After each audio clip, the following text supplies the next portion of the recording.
Hello అండి, welcome to my మంట kitchen. ఇవాళ వీకెండ్ స్పెషల్ మనం సగ్గు బియ్యం పోహా కట్లెట్ చేసుకుందాము. ఇక్కడ నేను 1 కప్ వరకు సగ్గు బియ్యం తీసుకున్నాను.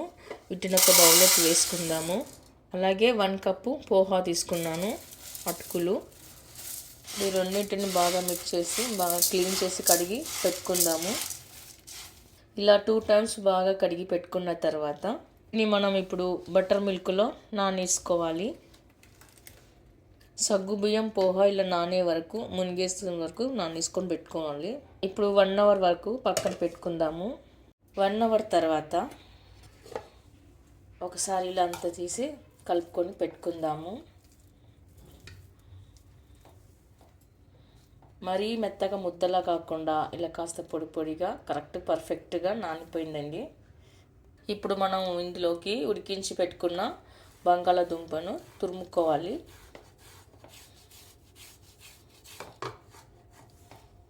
ఇలా అంతా తురిమి పెట్టుకున్న తర్వాత కట్ చేసి పెట్టుకున్న ఆనియన్ ముక్కలు, గ్రీన్ చిల్లీ వేసుకోవాలి. తర్వాత కరివేపాకు, కొత్తిమీర, జీరా, రెడ్ చిల్లీ పౌడర్, పసుపు, సాల్ట్, కొద్దిగా రైస్ ఫ్లోర్ వేసుకుందాము. ఇప్పుడంతా మనం ఒకసారి బాగా కలుపుకొని పెట్టుకోవాలి. నేను ఇక్కడ అస్సలు వాటర్ వేయలేదండి, అందులో ఉన్న తేమనే కరెక్ట్గా సరిపోయింది. ఇప్పుడు మనం ఇందులోకి వేయించి పొట్టు తీసిన పల్లీల పొడి వేసుకుందాము. పీనట్ పౌడర్ వేసుకోవాలి. ఇప్పుడు మరొకసారి అంతా బాగా కలుపుకొని పెట్టుకుందాము. ఇలా అంతా కలిపి పెట్టుకున్న తర్వాత ఇప్పుడు ఒక కప్పులో వాటర్ తీసుకోవాలి.